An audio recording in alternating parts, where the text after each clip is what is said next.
Andreas Raphael Carter est l'un des 9 trafiquants convoqués par la police. Mais tous n'auront pas la chance de repartir à zéro. Les plus violents et les plus dangereux seront arrêtés et condamnés pour l'exemple à des peines de plusieurs dizaines d'années de prison. Quelques jours avant la comparution, la police renforce sa présence à Washington Drive, le quartier des dealers. I started out with cane, then I moved crack. I started moving things, my pockets got fat. I started out with cane, then I moved crack. I started moving things, my pockets got fat. We always in the mix, we always getting paid, we always getting high, we always getting brain. Baker 52, 10-4, no need to check. Il nous observe par la fenêtre. Dès qu'on se pointe, ils disparaissent. L'immeuble de l'autre côté de la rue sert de planque à des dealers.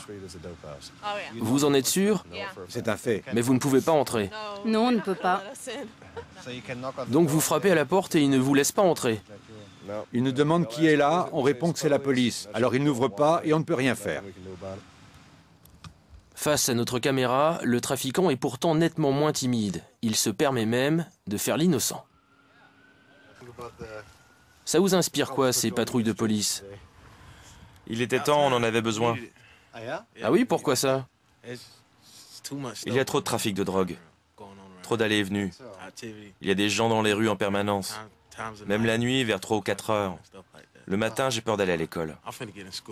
Donc vous pensez que ce quartier devrait être nettoyé? Oui, j'ai grandi ici et il n'y a aucune raison que ce quartier devienne invivable.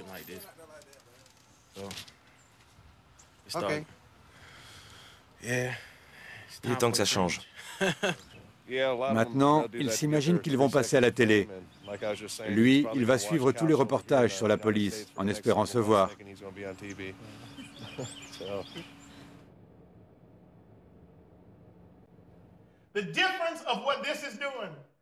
Nous n'irons pas voir la police en disant « On en a marre, arrêtez-les, abattez-les, tasez-les ».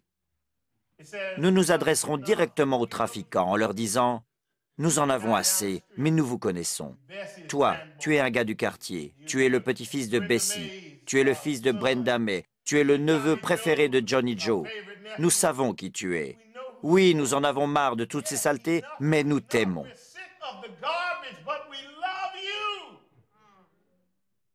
Décide-toi. Si tu nous montres que tu veux t'intégrer à notre communauté, alors nous serons là pour t'aider. »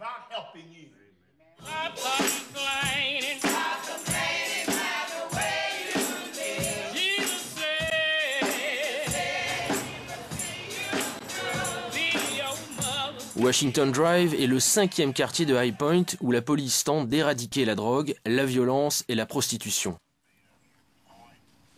Autrefois, l'avenue centrale était une artère vivante avec des commerces, un hôtel et un cinéma. Aujourd'hui, le quartier est un ghetto. I have a dream, j'ai un rêve. Comme Martin Luther King en son temps, les riverains de Washington Drive ont envie de rêver à un avenir meilleur.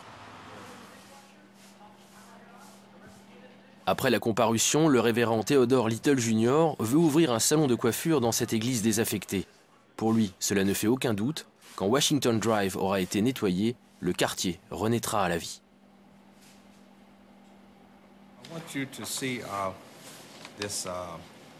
Cette image représente Washington Street, telle que nous l'imaginons. Avec des arbres, des trottoirs refaits et de nouveaux magasins. Nous voulons embellir la rue pour faire revenir l'activité économique. Mais ceux qui sont prêts à investir se sentent souvent abandonnés par la municipalité. Comme ce groupe de hip-hop.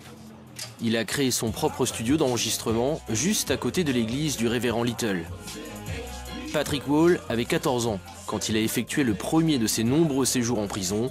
Aujourd'hui, il est musicien.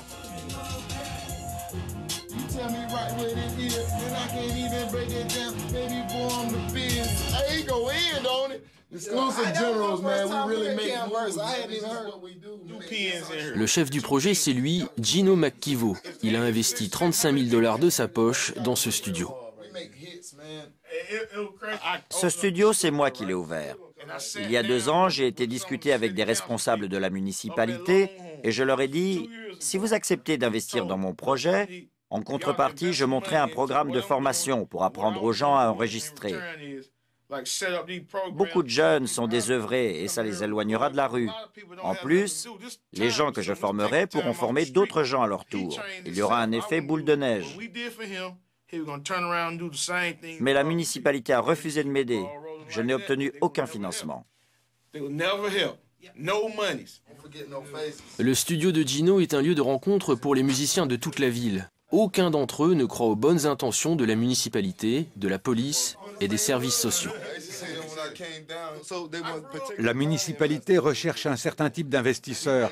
Quand Gino a voulu investir, ils ne l'ont pas pris au sérieux. Beaucoup de gens ont peur de rêver parce qu'ils se disent que leurs rêves ne se réaliseront pas. Ici, tu grandis sans le moindre exemple de réussite sous les yeux.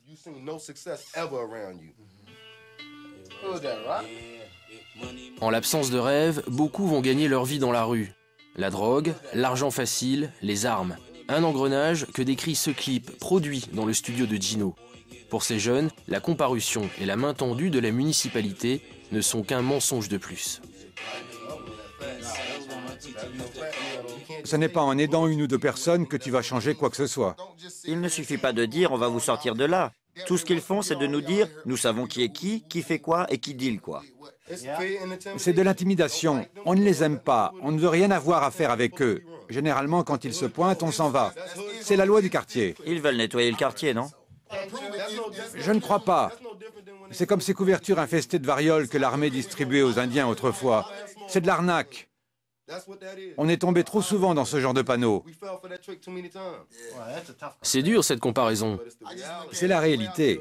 Ils ne vivent pas dans le quartier, ils ne sont pas d'ici, ils ne comprennent pas ce qui se passe ici.